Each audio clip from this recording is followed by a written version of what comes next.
तो दोस्तों आज के इस वीडियो में हम लोग बात करने वाले हैं कि आप कैसे जीडीएस के फॉर्म को फिलअप कर सकते हो। यानी यहाँ पे भारतीय डाक विभाग में जो वैकेंसी आई है उसका फॉर्म आप कैसे फिलअप कर सकते हो, इसी के बारे में आज की इस वीडियो में हम लोग जानेंगे। तो देखो सिंपल आपको करना क्या है, आ जाना है जीडीएस के ऑफिशियल वेबसाइट पे और वहाँ पे आने के बाद आपको सबसे ऊपर में ही मिल जाएगा रजिस्ट्रेशन का फॉर्म। आपको सिंपल सा ये जो रजिस्ट्रेशन का लिंक है ना, इस पे आपको आसानी से क्लिक कर देना है। बस आप जैसे यहाँ पे क्लिक करोगे तो यहाँ पे आपके सामने रजिस्ट्रेशन फॉर्म करके आ जाएगा और यहाँ पे आपको अपना बेसिक सा कुछ डिटेल डालना है। जैसे में ऊपर में सबसे पहले आपको अपना मोबाइल नंबर डालना है, तो यहाँ पे मैं अपना मोबाइल नंबर डाल देता हूँ। सिंपल सा अपना मोबाइल नंबर डालने के बाद आप देखो कि इसी मोबाइल नंबर के सामने वैलिडेट मोबाइल नंबर का ऑप्शन है, आपको सिंपल इस पे क्लिक करना है। अब आप जैसे इस पे क्लिक करोगे ना तो ये आपके मोबाइल नंबर पे एक ओटीपी भेजेगा। आपको अपने मोबाइल में से देख करके आपको इसमें अपना ओटीपी दर्ज करना है। तो मैं सिंपली क्या करता हूँ, जो ये ओटीपी आया है इसको मैं इसमें डाल देता हूँ। सिंपल सा आप यहाँ पे देखिए कि मैंने अपना ओटीपी दर्ज कर दिया है और इसके बाद मैं क्या करूंगा, सिंपल सा सबमिट ओटीपी पे क्लिक करूंगा। अब जैसे ही मैं इस पे क्लिक करूंगा तो ये मेरा देखिए मोबाइल नंबर हो चुका है सक्सेसफुली वैलिडेट। वहां पे क्लिक करने के बाद मेरा मोबाइल नंबर वैलिडेट हो चुका है। अब नीचे पूछेगा अपना ईमेल आईडी, तो मैं यहाँ पे अपना ईमेल आईडी भी डाल दूंगा। जैसे मैं इस फॉर्म को फिलअप कर रहा हूँ वैसे आपको भी फॉर्म को फिलअप करना है। तो सिंपल सा मैं अपना ईमेल आईडी यहाँ पे डाल देता हूँ। तो यहाँ पे देखिए मैंने अपना ईमेल आईडी भी यहाँ पे डाल दिया है। अब मुझे क्या करना है, वैलिडेट ईमेल आईडी, जैसे मैंने मोबाइल नंबर को वैलिडेट किया था ना वैसे सिंपल आपको ईमेल आईडी के आगे भी जो ये वैलिडेट ईमेल आईडी है इस पे क्लिक करना है। अब आप जैसे ही इस पे क्लिक करोगे तो यहाँ पे भी देखो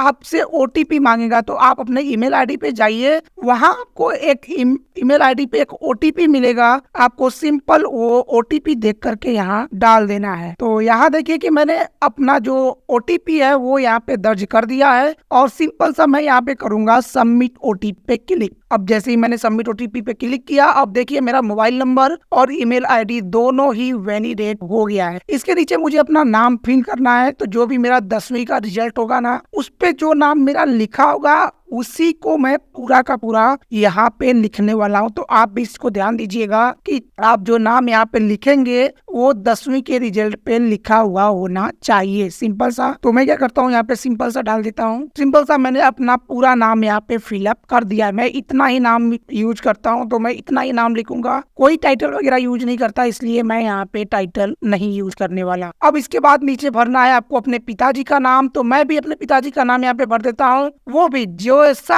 आपके 10वीं के रिजल्ट पे लिखा होगा वैसे ही आपको यहाँ पे भरना है, कोई अन्य नाम नहीं होना चाहिए। सिंपल सा, नहीं तो फॉर्म हो जाएगा आपका रिजेक्ट। और इसी के नीचे अब आपको भरना है अपना डेट ऑफ बर्थ, तो मैं यहाँ पे अपना डेट ऑफ बर्थ चूज कर लेता हूँ। सिंपल सा मैंने अपना यहाँ पे डेट ऑफ बर्थ को चूज कर लिया है।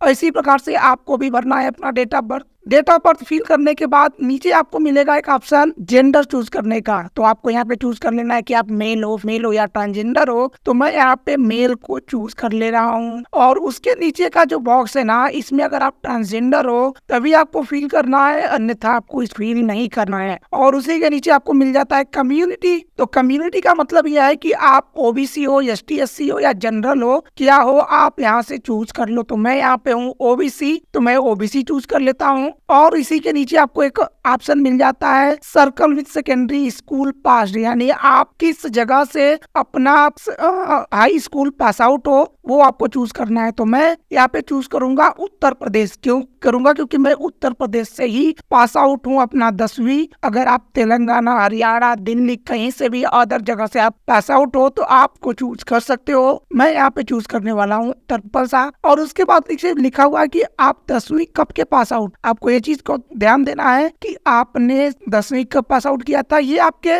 सर्टिफिकेट पे लिखा होगा। आप अगर सर्टिफिकेट के नीचे जाकर के देखो ना तो वहाँ पर आपको एक ऑप्शन मिल जाएगा, वहाँ पे लिखा हुआ मिल जाएगा कि आप 10वीं कब के पास आउट हो। तो मैं यहाँ पे चूज कर लेता हूँ कि मैं कब का 10वीं पास आउट हूँ। सिंपल सा, तो यहाँ पे देखिए मैंने 10वीं का चूज कर लिया है कि मैं 2015 में पास आउट हूँ, तो मैंने सन यहाँ कर लिया है। अब इसके नीचे लिखा हुआ है इंटर द टेक्स्ट, तो जो भी ये जो टेक्स्ट है ना, जो ये कैप्चा है, इसको देख करके यहाँ पे सिंपल सा फिल कर करना है तो मैं यहाँ पे कर देता हूँ, और फिल करने के बाद मैं यहाँ पे सिंपल सा सबमिट पे क्लिक करूंगा। तो अब यहाँ पे देखिए कि मेरा जो फॉर्म है वो फिल हो चुका है। अब इसके नीचे आपको कुछ अपना बेसिक डिटेल और डालना है, जैसे आपको अपना आधार नंबर डालना पड़ेगा। तो मैं अपना आधार नंबर यहाँ पे डाल देता हूँ। सिंपल सा मैंने अपना यहाँ पे आधार नंबर डाल दिया है, और इसी के नीचे मैं अपना डालूंगा यहाँ पे पर्सनल डिसेबिलिटी का, कि अगर आप अपंग हो, अपाहिज हो तो ये चीज आपको डालना है, या आप दिव्यांग हो तो ये चीज भी आपको यहाँ पे मेंशन करना है। तो मुझे ऐसा कोई भी प्रॉब्लम नहीं है, ना ही मैं कोई पर्सनल डिसेबिलिटी, मुझे कुछ भी नहीं है। तो मैं यहाँ पे करूंगा इसको नो। सिंपल सा जैसे ही मैं इसको नो करूंगा ना, तो देखो नीचे के ये 3-4 ऑप्शन यहाँ पे हट गए हैं, और इसी के नीचे आपको मिलेगा सेकेंडरी स्टूडेंट का लैंग्वेज। तो आप किस लैंग्वेज में 10वीं पढ़े हुए हो, या कौन सा लैंग्वेज आपको 10वीं में आता है, वो आपको ध्यान देना है। तो मैं यहाँ पे लिखूंगा हिंदी, क्योंकि मैंने हिंदी मीडियम से ही अपनी पढ़ाई की थी। अगर आप इंग्लिश मीडियम से पढ़ाई की हो तो आपको यहाँ पे इंग्लिश, मराठी से आपने पढ़ाई किया है तो मराठी, अगर आप उर्दू से पढ़ाई किया तो उर्दू या संस्कृत, जो भी आपने पढ़ाई किया है वो आपको यहाँ पे चूज करना है। तो मैं यहाँ पे हिंदी चूज कर लेता हूँ, क्योंकि मैंने हिंदी से ही पढ़ाई किया है, तो मैं यहाँ पे हिंदी कर लेता। क्या आप वेदर एम्प्लॉय हो, यहाँ के नीचे ऑप्शन है, क्या आप पहले से ही इस विभाग की एम्प्लॉय हो, तो आपको अगर हो तो यहाँ पे यस लगाना है, अगर आप नहीं हो तो आपको नो करना है। तो मैं पहले से यहाँ पे कोई भी एम्प्लॉय नहीं हूँ इंडियन पोस्ट का, तो मैं यहाँ पे नो करूंगा। और उसके बाद अगर आप यस करते हो तो यहाँ पे आपको अपनी एनओसी अपलोड करनी पड़ेगी। अगर आप नो करते हो तो कोई भी यहाँ पे वोट नहीं करना है। तो इसके नीचे आपको यहाँ पे सबसे पहले अपना फोटो अपलोड करना है, और उसी के नीचे अपलोड करना है अपना सिग्नेचर। तो आपको ये चीजें ध्यान देनी है कि आपके पास आपका फोटो और आपका सिग्नेचर होना चाहिए। नहीं है तो सिंपल सा किसी कागज पे रख करके अपना सिग्नेचर करो, और उसका फोटो अपने मोबाइल से निकाल लो, और उसके बाद अपना फोटो का भी जो भी होगा वो अपने मोबाइल से खींच लो, स्कैन करवा लो, और उसके बाद उसको इसमें ले आकर के अपलोड करो। पर एक चीज का ध्यान ये देना कि ये जो फोटो की साइज होनी चाहिए वो 50 KB से कम होनी चाहिए, और 200x230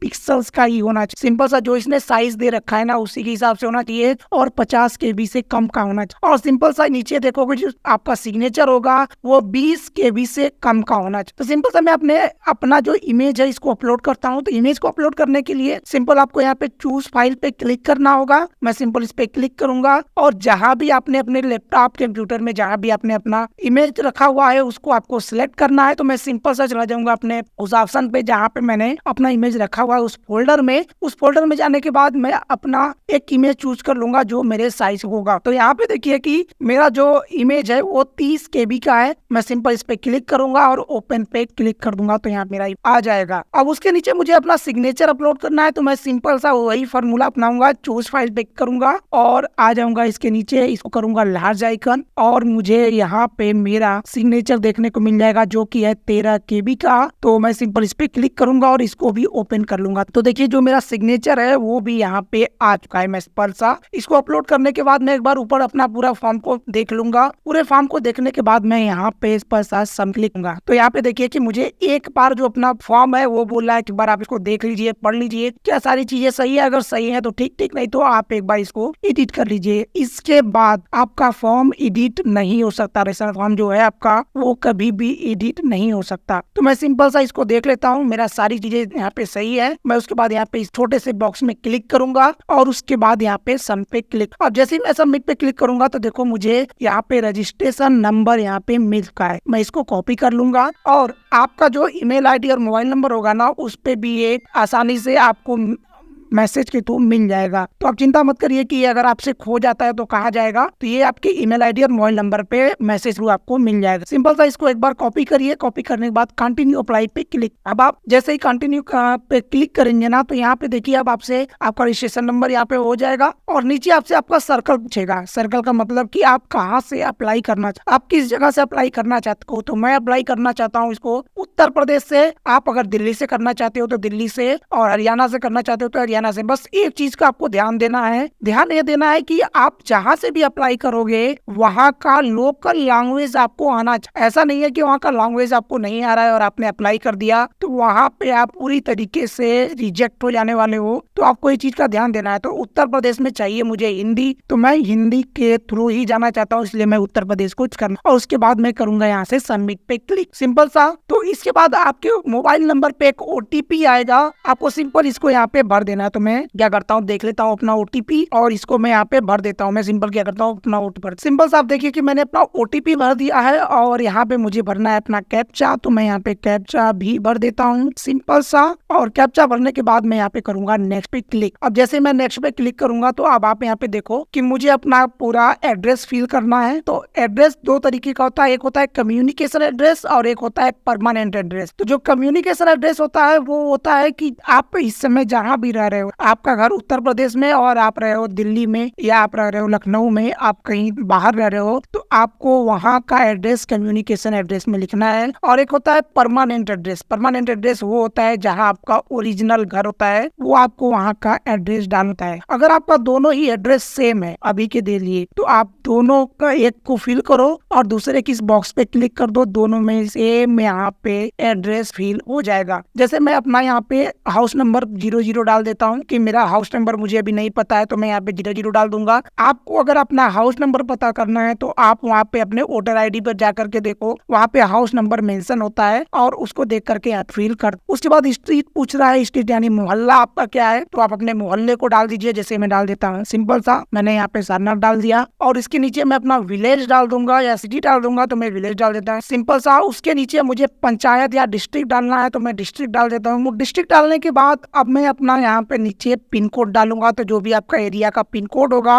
वो आप यहाँ पे डाल दीजिएगा। तो मैं सिंपल सा अपना एरिया कोड डाल देता हूँ और इसके बाद मेरा जो एड्रेस है वो परमानेंट एड्रेस और कम्युनिकेशन एड्रेस दोनों ही सेम है। तो मैं यहाँ पे इस सेम वाले बॉक्स पे क्लिक कर दूंगा। अब जैसे ही मैं देखिए यहाँ पे क्लिक करूंगा ना, तो यहाँ पे मेरा जो दोनों एड्रेस है वो सेम ऑटोमेटिक हो जाएगा। तो आपको भी सेम ऐसे ही करना है। उसके बाद आ जाना है और नीचे आपको, नीचे आने के बाद अब आप यहाँ पे देखो कि आपसे पूछ रहा है कि आपका बोर्ड क्या था। तो मैं यहाँ पे बस सिलेक्ट कर लेता हूँ यहाँ पे board of high school and intermediate Uttar Pradesh Allahabad. अब अगर आप दिल्ली से पढ़े हुए या सीबीएसई बोर्ड से पढ़े हुए हो तो आपको यहाँ पे सीबीएसई बोर्ड चूज करना है, सेंट्रल बोर्ड ऑफ एजुकेशन। आप किसी और बोर्ड से पढ़े हुए तो आपको अपना बोर्ड यहाँ पे कर लेना है। मैं सिंपल सा उत्तर प्रदेश इलाहाबाद बोर्ड से पढ़ा हुआ हूँ तो मैं इसको चूज कर लूंगा। इसको चूज करने के बाद देखिए यहाँ पे नीचे आपको दिखा रहा है कि आपने सब किया है। अब इसी के नीचे आपको पूछ रहा है सिलेक्ट रिजल्ट टाइप, तो आपका रिजल्ट किस टाइप का है आपको वो चूज करना है। तो यहाँ पे मेरा है मार्क्स का। अगर आप अपना जो बोर्ड चूज करोगे ना उसी के हिसाब से नीचे ये ऑप्शन बना देता है। अगर दिलचस्पी है, परसेंटेज है, तो वो यहाँ पे दिख देगा। पर मेरा जो है यहाँ पे मार्क के हिसाब से है, मतलब मैं 100 में से 50 पाने वाला हूँ, 80 पाने वाला हूँ, 90 पाने वाला हूँ। तो मैं चुपचाप यहाँ से मार्क्स सिलेक्ट करूंगा और कुछ भी नहीं करना है। मार्क्स पे जैसे ही मैं सिलेक्ट करूंगा तो अब इसके नीचे आपके विषय खुल करके आ जाएंगे। आपको चूज ये करना है कि आपने कौन कौन सा विषय यहाँ पे पढ़ा हुआ है। तो मैं सबसे पहले यहाँ पे चूज करूंगा हिंदी को। मेरा जो पहला सब्जेक्ट था वो है हिंदी। अब ये चीजें आपको पता कैसे चलेंगी कि आपने सबसे पहले कौन सा पेपर दिया था। क्या है कि यहाँ पे तो पेपर 10वीं में दिया था। तो अगर आप अपने रिजल्ट को देखोगे ना तो रिजल्ट पे आपको दिखेगा कि पहले आपने हिंदी पढ़ा था, फिर इंग्लिश पढ़ा था, फिर मैथ पढ़ा था, फिर साइंस पढ़ा था, फिर सोशल साइंस, फिर संस्कृत और आर्ट, जो भी आपने पढ़ा था वो सब आपको यहाँ पे देखने को मिल जाएगा। तो एक बार आप अपने रिजल्ट को यहाँ पे देखिए, या मैं आपको अपना एक स्क्रीनशॉट दिखा रहा हूँ। यहाँ पे देखिए ये रिजल्ट का और यहाँ के लिखा हुआ है सिंपल सा। अब आप यहाँ पे देखिए कि मैंने सबसे पहले हिंदी चूज किया है और हिंदी में मैं अपना जो भी मैंने मार्क्स पाया है वो यहाँ पे लिख दूंगा। तो मैं यहाँ पे हिंदी का मार्क्स लिख देता हूँ। उसके बाद मैंने पढ़ा है इंग्लिश, या मैंने इंग्लिश का पेपर दिया था तो मैं यहाँ पे इंग्लिश ही चूज कर लूंगा सिंपल सा। देखिए मैंने यहाँ पे इंग्लिश चूज किया और इंग्लिश में मैं यहाँ पे डालता हूँ। और उसके बाद मैंने पढ़ा था यहाँ पे मैथमेटिक्स, तो मैं यहाँ पे मैथमेटिक्स का डाल दूंगा। अगर आपने मैथमेटिक्स 1 पढ़ा है, मैथमेटिक्स पढ़ा है तो आप पे मैथमेटिक्स आपको चूज करना है। मैं सिंपल मैथमेटिक्स डालूंगा कि मैंने मैथमेटिक्स ही पढ़ा है। उसके नीचे मैं पढ़ा हूँ साइंस, तो मैं यहाँ पे साइंस चूज कर लेता हूँ सिंपल सा। तो मैं यहाँ पे साइंस चूज कर लेता हूँ। साइंस चूज करने के बाद मैं साइंस का नंबर यहाँ पे डाल दूंगा। उसके बाद मैं यहाँ डालूंगा साइंस, क्योंकि मैंने सोशल साइंस इसके बाद पढ़ा था। तो मैं यहाँ पे देखिए सोशल साइंस का एक ऑप्शन है, मैं सिंपल सोशल साइंस पे क्लिक करके साइंस का यहाँ पे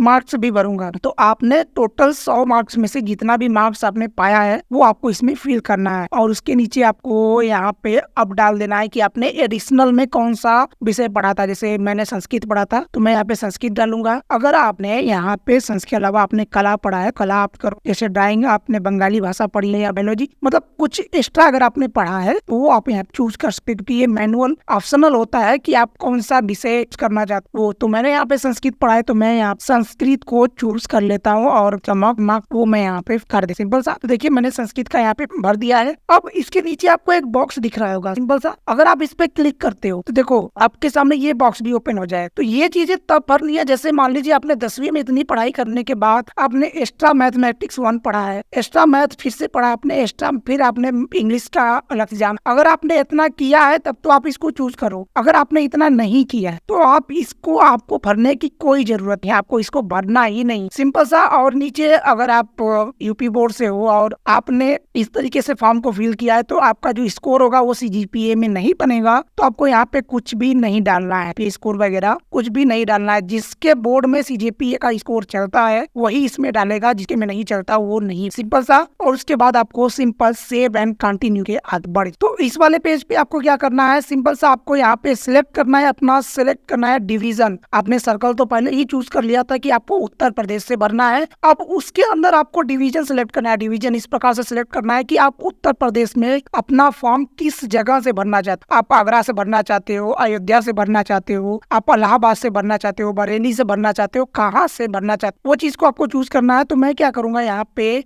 चूज करूंगा वाराणसी वेस्ट। अगर मैं वाराणसी वेस्ट का हूँ तो मैं वाराणसी भरूंगा, अगर मैं वाराणसी का हूँ तो ईस्ट का भरूंगा। या मैं यहाँ पे चाहूँ तो जौनपुर, इलाहाबाद, मिर्जापुर कहीं से भी भर सकता हूँ जहाँ पे हिंदी भाषा चल रही। मुझे हिंदी भाषा ही आती है तो वहाँ का मैं यहाँ पे चूज करने वाला। तो मैं सिंपल सा वाराणसी ईस्ट को ही मान लीजिए मैं चूज कर ले। सिंपल मैं जैसे यहाँ पे चूज करूंगा तो नीचे मुझे ये वाराणसी ईस्ट का जितना भी पोस्ट होगा वो खुल करके सामने आ जाएगा। अब मुझे क्या करना है, सिंपल सा ये देखना है कि अगर मैं ओबीसी हूँ तो मैं जनरल और ओबीसी दोनों में ही फाइट कर सकता हूँ। तो मैं यहाँ पे देखूंगा कि ये अनरिजर्व सीट है, यानी ये जनरल की सीट है कि ओबीसी। अब जहाँ जहाँ ओबीसी और जनरल सीट होगी वहाँ पे मैं इस जो ये आगे के बॉक्स है इसमें मैं नंबरिंग करूंगा। ये नंबरिंग कैसे करना है, जैसे मान लीजिए आपको यहाँ पे ये बताना है कि मैं सबसे पहले प्रेफरेंस किसको देना चाहता हूँ, कहाँ। अब जैसे मेरे घर के पास में ये जो लोकेशन है अखरी का, ये मेरे घर से 5 किलोमीटर की दूरी पर है, तो ये मेरे घर के सबसे नजदीक है। तो मैं इसको दे दूंगा 1 नंबर की। अगर मुझे वैकेंसी अगर ये मिले तो सबसे पहले अगर यहाँ पे पोस्ट खाली हो तो यहाँ पे वैकेंसी में मिल जाए। उसके बाद मैं इसको दे दूंगा जैसे 2 नंबर, ऐसे मैं इसको दे दूंगा 3 नंबर, मैं 4 नंबर और 5। अब अगर ये मुझे लगता है कि ये मेरे घर से काफी दूर है, अगर यहाँ पे मिले ना मिले कोई मतलब नहीं है, तो मैं इसको 20 नंबर दे दूंगा। और यहाँ पे दे दूंगा इसको मैं 6 नंबर, इसको दे दूंगा 7 नंबर और के नीचे दूंगा 8 नंबर।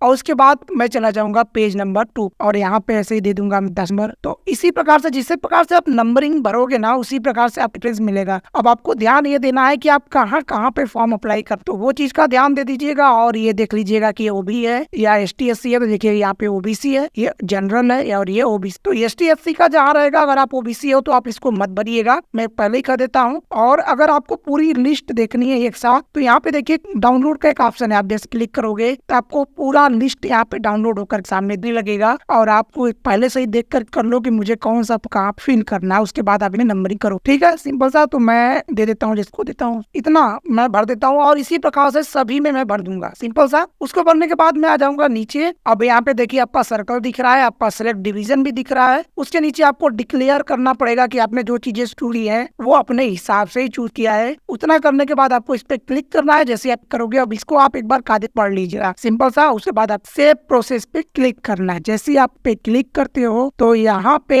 आपका जो फॉर्म होगा वो सक्सेसफुली आपका यहाँ पे भर दिया गया है। अब आपका सब कुछ हो गया है। अब आपको करना है पेमेंट। यहाँ पे सिंपल सा आपको पेमेंट करना है। तो पेमेंट करने के लिए आपको यहाँ पे वेट करना पड़ेगा 24 घंटे का। अगर आप यहाँ पे पेमेंट करने भी जाते हो तो यहाँ पे पेमेंट नहीं होगा, आपको वेट करना पड़ेगा टोटल 24 घंटे का। 24 घंटे के बाद ही आपका होने वाला है। तो मैं इसको क्या करता हूँ, बैक चला जाऊंगा। अभी मैं इसका पेमेंट नहीं करूंगा, मैं आपको पेमेंट करके दिखा रहा हूँ कि आपको कैसे करना है दूसरे किसी फॉर्म का, सिंपल सा। तो मैं क्या करता हूँ, इसको बैक कर देता हूँ और 24 घंटे बाद इसका मैं पेमेंट कर। अभी तक हमने अपना फॉर्म फिलअप किया था। फॉर्म फिलअप करने के बाद 24 घंटे के लिए मैंने बोला था आप रुक जाइएगा, उसके बाद पेमेंट करिएगा। तो अब हम लोग करने वाले हैं अपने फॉर्म का, जो हमने फॉर्म फिलअप किया था उसका पेमेंट। तो पेमेंट करने के लिए आपको चले जाना है यहाँ पे सिंपल सा अप्लाई ऑनलाइन पे, और यहाँ पे आपको करना है अप्लाई। आप क्लिक करोगे तो यहाँ पे आपको अपना रजिस्ट्रेशन नंबर डालना है। मैं सिंपल सा अपना रजिस्ट्रेशन नंबर यहाँ पे डाल देता हूँ, जो भी मेरा रजिस्ट्रेशन नंबर है। सिंपल सा मैंने अपना रजिस्ट्रेशन नंबर यहाँ पे डाल दिया है। और अपना जो भी सर्कल होगा ना वो आपको फिर से चूज करना है। तो मैं यहाँ पे अपना सर्कल चूज कर लेता हूँ। उसके बाद मैं करूंगा यहाँ सबमिट पे क्लिक। सबमिट पे क्लिक करने के बाद ये मुझसे OTP मांग रहा है। तो मैं यहाँ पे जो भी मेरे मोबाइल पे OTP आएगा मैं उसको यहाँ पे डाल दूंगा। सिंपल सा मैं क्या करता हूँ, अपना ओटीपी यहाँ पे दर्ज कर देता हूँ और उसके बाद नीचे दे रहा है टेक्स्ट को फिल करने का, जो भी मेरा ये कैप्चा है इसको फिल करना है। तो मैं यहाँ पे एक अपना कैप्चा डाल देता हूँ और उसके बाद मैं यहाँ पे करूंगा नेक्स्ट पे क्लिक। अब जैसे ही मैं यहाँ पे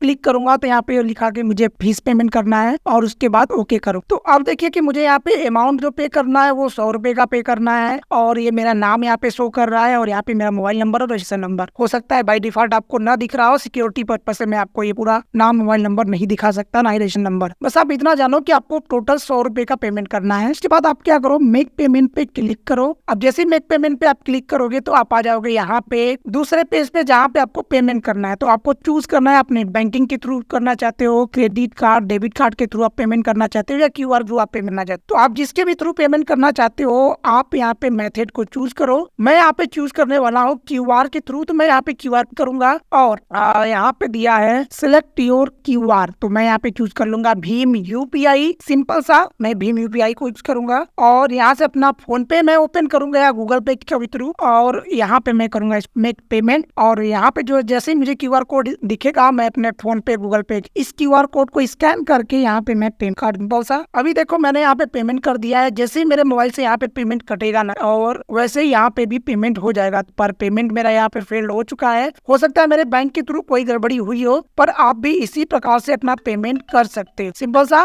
पेमेंट करने के बाद आप यहाँ पे प्रिंट के ऑप्शन पे क्लिक करके प्रिंट करिएगा और आपका फॉर्म सक्सेसफुली भरा जाएगा यहाँ पे। तो मुझे आशा कि आप समझ गए होंगे। तो बस आज की वीडियो के लिए इतना ही। टाटा बाय बाय, मिलते हैं नेक्स्ट।